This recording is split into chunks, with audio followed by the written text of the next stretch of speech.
I try to be positive all the time. It's not because I have nothing wrong sometime in my life, but I try all the time to see the bright side. And with you, thank you. You bring me back. Hi, everyone. My name is Dr. Rita Roy, CEO of the National Spine Health Foundation, and I'm your host for the Get Back to It podcast, where we tell real stories of healing and recovery. What does it mean to get back to it? It means overcoming injury through treatments that work in order to return to the people and activities you love, whatever that looks like for you. It means getting back to your life. We're here to share the success stories of those who did just that, and some of these stories you are not going to believe. At the Get Back to It podcast, our goal is to tell stories of spinal champions who've been able to achieve a better quality of life through spinal health care. This episode features a special doctor and patient sharing their journey through osteoporosis management. Our expert is Dr. Avery Jackson III. Dr. Jackson is the Chief Executive Officer and Medical Director of Michigan Neurosurgical Institute, PC, which he founded in 2003. A board-certified neurosurgeon, Dr. Jackson has extensive training and experience in complex spinal cases, brain and spinal tumors, head and spine trauma, as well as minimally invasive procedures such as vertebroplasty and kyphoplasty to relieve pain.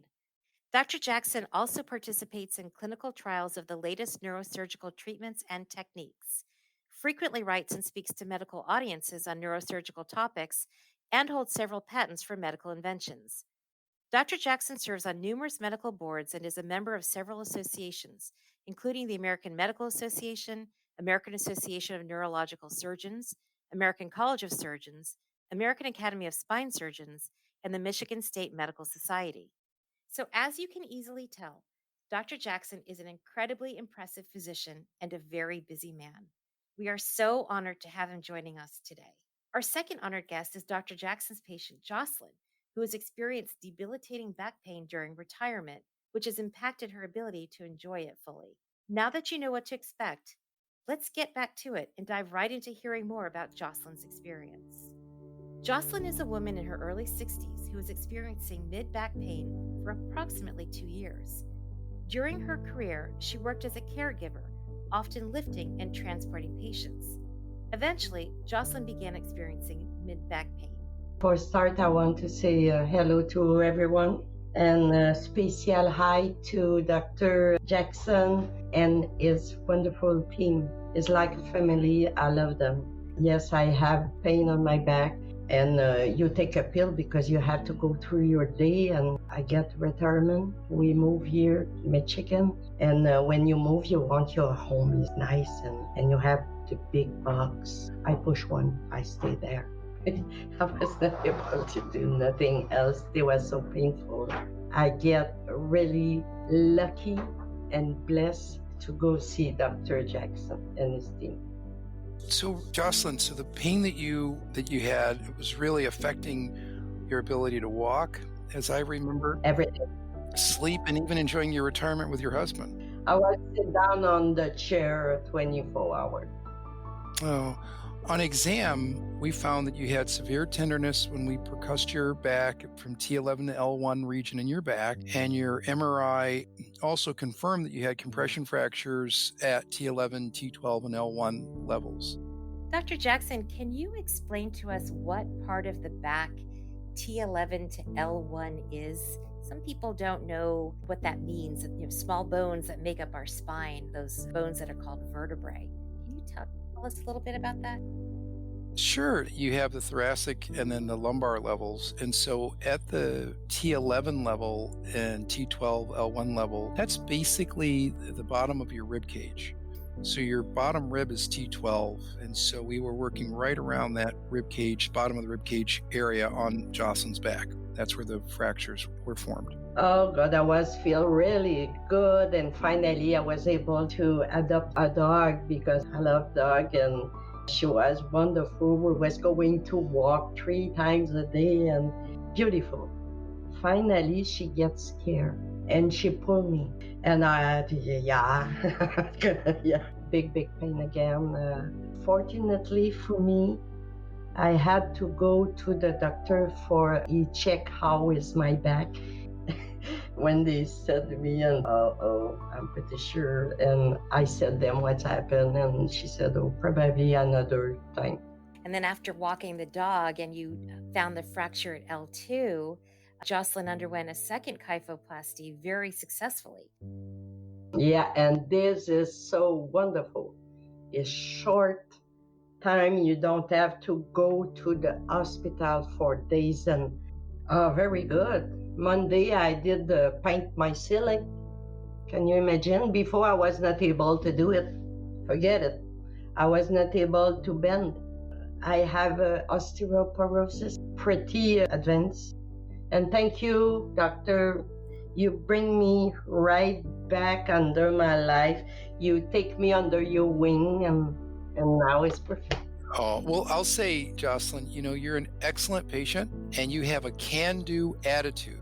In other words, you're not expecting failure, okay? You have a great attitude, and I think that your attitude also played in your recovery.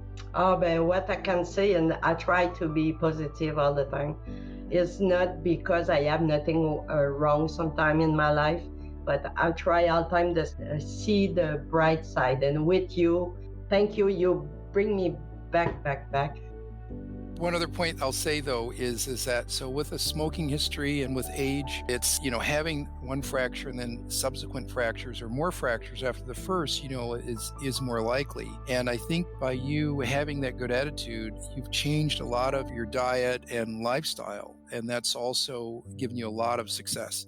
One of the points I want to point out, though, is that there have been studies that have shown that you can have a fracture near where surgery was done, but you can also have a fracture that's not near where surgery was done based on the overall bone quality of your spine in general.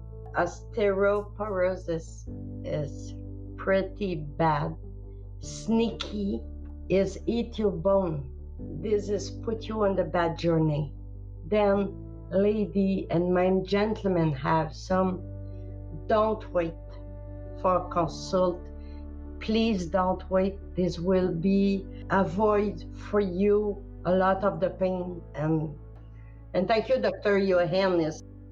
You're welcome. It's my honor. Jocelyn, your story is so remarkable for a number of reasons. And one of those is that, as Dr. Jackson points out, your attitude and willingness to make changes to the way that you live your life to improve your spine health.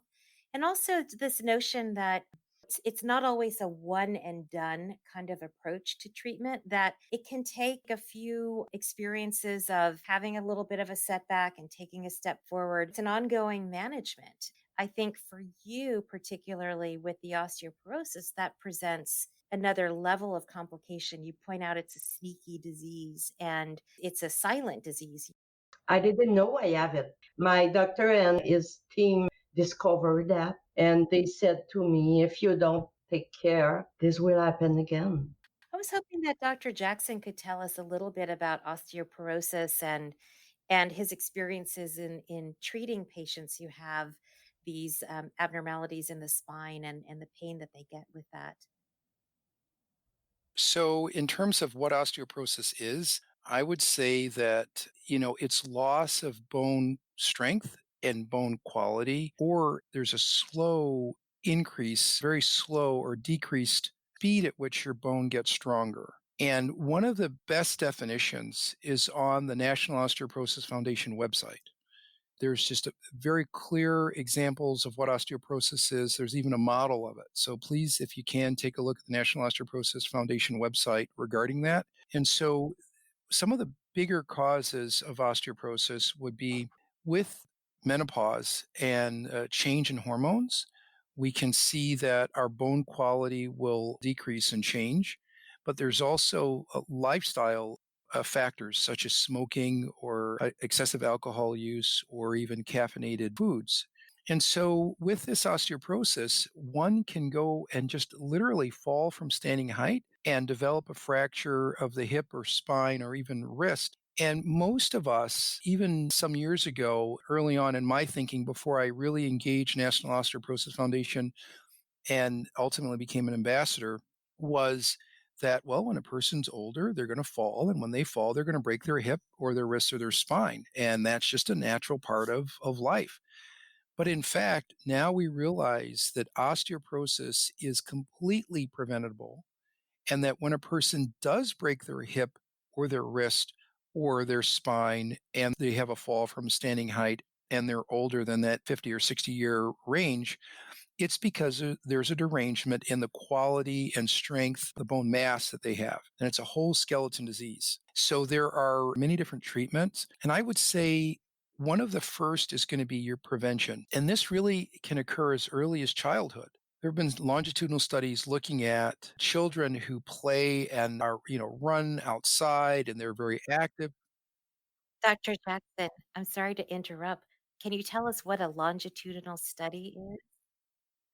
I'm sorry. So a study over a long time period looking at specific people or specific groups. So there have been in this particular study looking at children who are active outside and they're running and they're jumping and they're strengthening their bones when they're younger. And so those people, those children that become adults tend to have better bone strength than children who don't run around and jump and create stronger bones. And so that's an important piece. Also, lifestyle, as I mentioned earlier, is very important in the prevention of this osteoporosis, including diet. In America, in general, most of us don't have the greatest diets. And so we find that we have to supplement our diet with calcium and vitamin D to really improve our overall bone strength and bone quality and bone health, if you will. There are many food substances that are very rich in calcium and vitamin D, like, for instance, leafy green vegetables and broccoli, for instance. And so those are also important pieces to prevent the osteoporosis. And then when it comes to treatment options and kind of how to diagnose osteoporosis, so the diagnosis side really has to do with oftentimes someone presents with pain, either in their spine or you have pain in your hip or your wrist. And so imaging studies will be obtained. So usually you'll get an x-ray, go on to get an MRI of the spine or even a bone scan. And that's just kind of a nuclear medicine study that looks for these fractures. And so from there, once you have that diagnosis of osteoporosis, because you have these imaging findings, you're symptomatic, then one of the specific imaging findings looks at your bone density, how dense or how light versus how dense and strong is your bone. And those parameters, imaging studies, your clinical presentation, as well as your bone density, will let us know whether you have osteoporosis. Well, those people who have osteoporosis are more likely to go on to develop these fractures, as I mentioned, of the spine or the hip or the wrist. And so we want to try to prevent you ever having to be in that category. But once you are in that category, you have these fractures, now what do you do?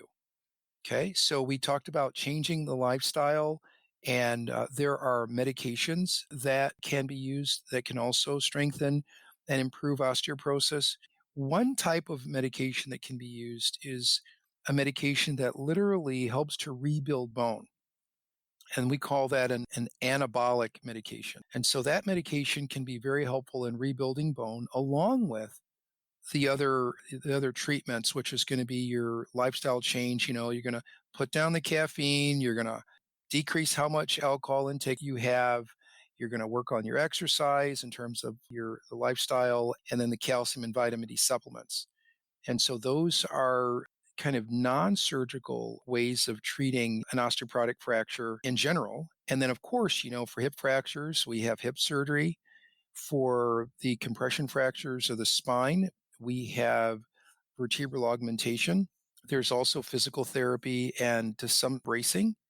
And with vertebral augmentation, what that simply means is that there's a minimally invasive way where we can place a needle that goes into the spine, into the back of the spine, into the bone, and then a balloon goes through that needle or another device, and you're able to expand that device, and that can help to unsquash the squashed bone that's in the vertebrae in your spine.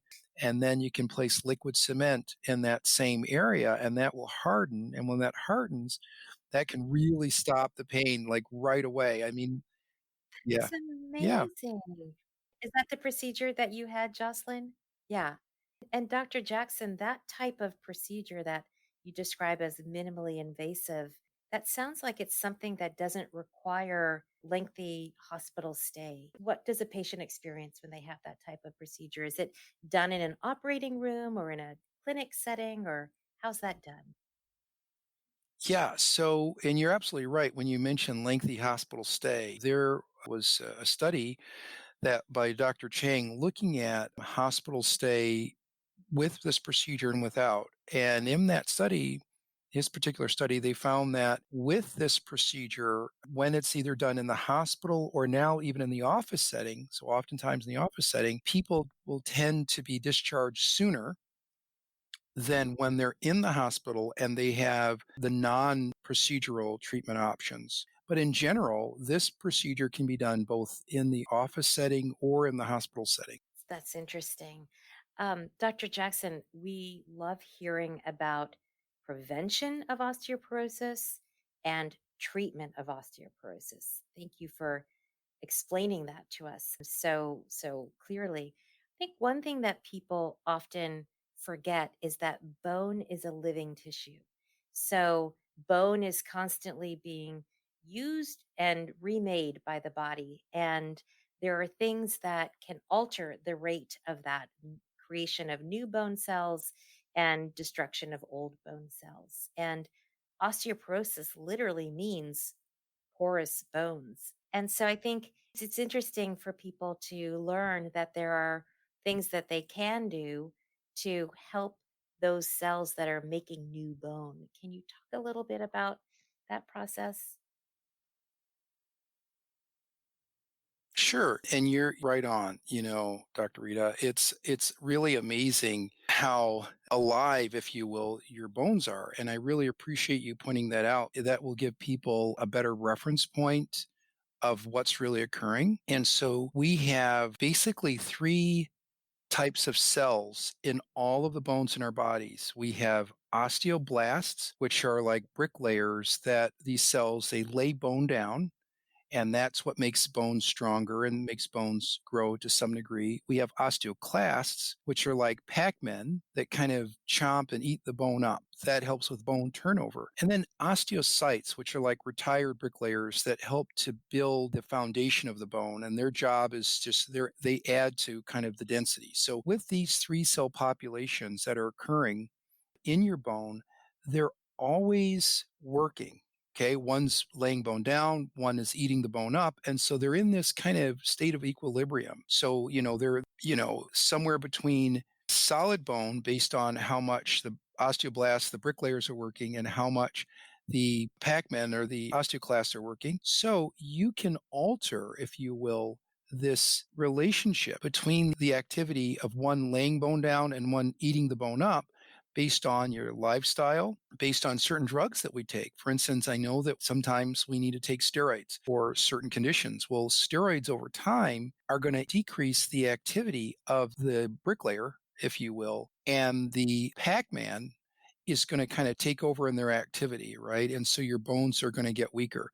Likewise with smoking. And so this dynamic process occurs throughout our entire lives. Even when we look at exercise, exercise actually upregulates or increases the activity of your bricklayers and gives you stronger bones. So it's a very dynamic process in how that works. And so the recommendations by the National Osteoporosis Foundation, which are founded in solid science and observation based on what we've just discussed, really do a good job at explaining this process, again, at their website, the National Osteoporosis Foundation website. And so on there, not only do we talk about those specifics and how that process works, but also why having that good diet and the calcium and the vitamin D are important to make sure that your bricklayers are doing what they're supposed to do, and that we kind of modify or regulate what those Pac-Men do. Even though those Pac-Men, if you will, the osteoclasts, do play a role in helping to form new bones. So it's not like we can just get rid of them altogether, but it's just making sure that balance is just right so that at the end of the day, you have a strong bone and a strong skeleton. That's so wonderfully explained. You paint a picture of a vibrant process. that goes on throughout life. And we have enjoyed a collaboration with the National Osteoporosis Foundation. And one of the things that we've been really excited to collaborate on is the idea of bone health and the spine, and that it's never too early to start thinking about bone health. It's interesting to hear that bone health starts in childhood and continues throughout. And I guess just sort of a last question regarding patients with back pain who come to see you. When you are meeting patients like Jocelyn and others like her, before you figure out an approach to treating her pain, how often or where in that process does the idea of osteoporosis come into the clinical, sort of clinical decision making for how to treat a patient? Where how often is it? How prevalent does that come up? As a doctor, you see people come in. Does osteoporosis come up in the top of your mind? How does it present to you?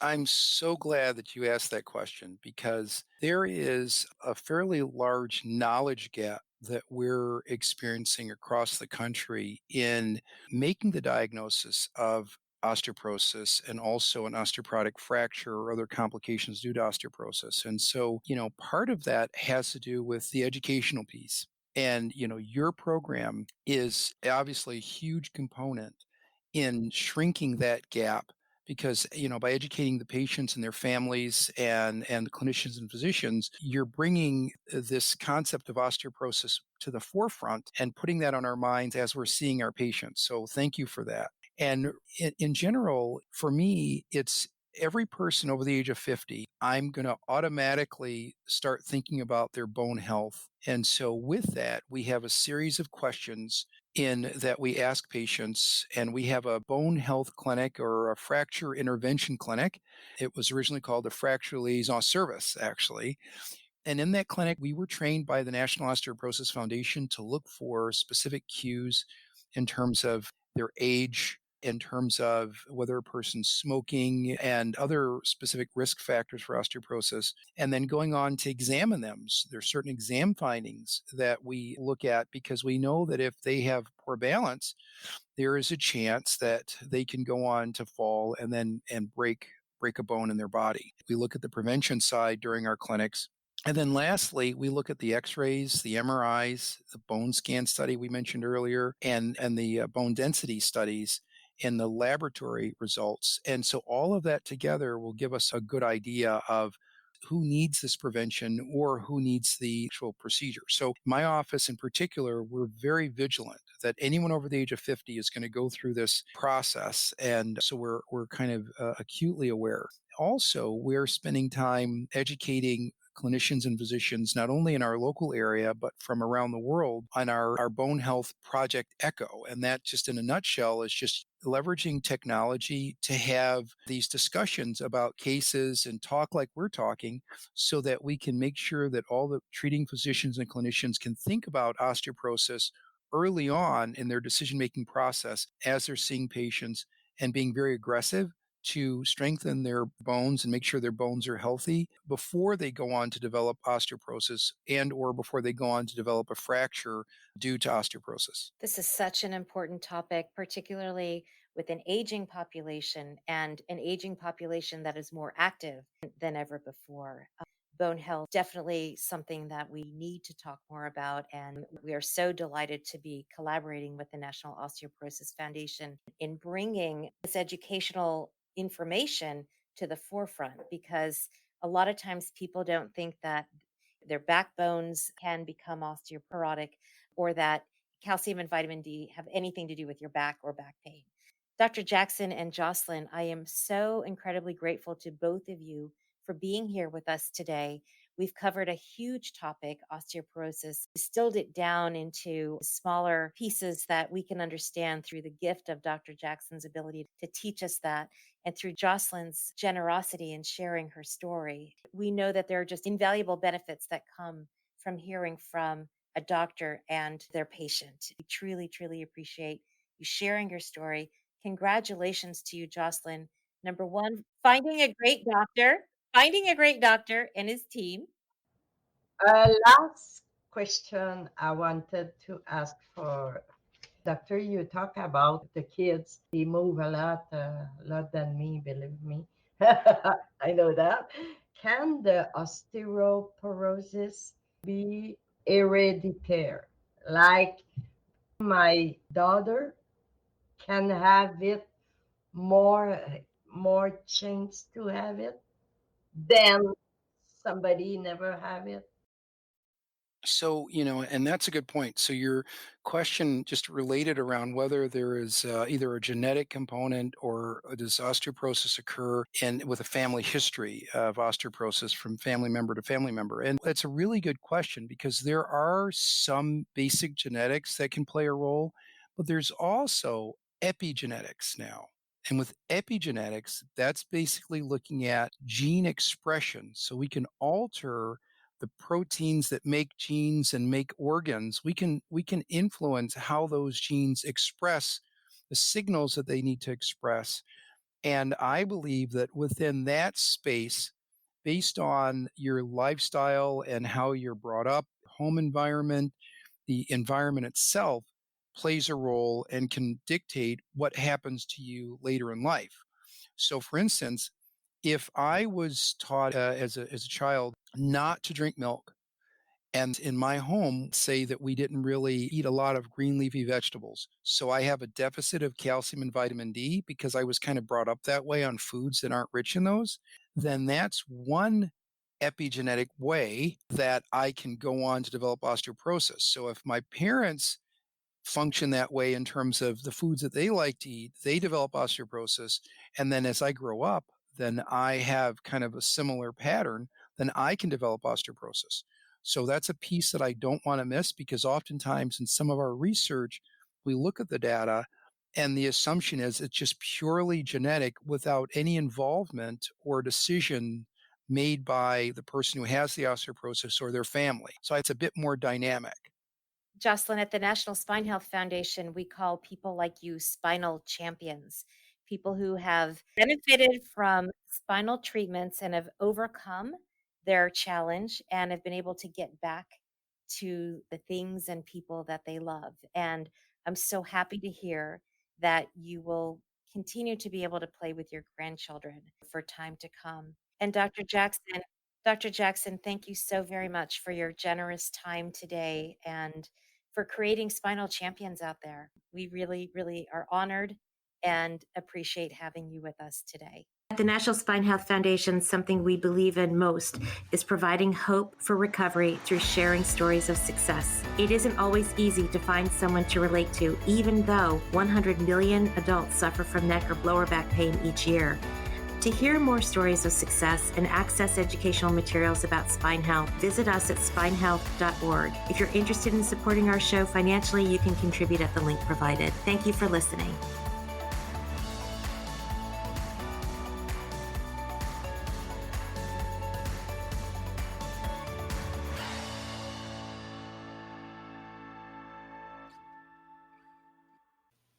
The information and views expressed in the Get Back to It podcast are intended for informational purposes and should not be used as a substitute for professional medical advice or to replace the services of trained healthcare providers. To view the National Spine Health Foundation's full disclaimer, visit spinehealth.org.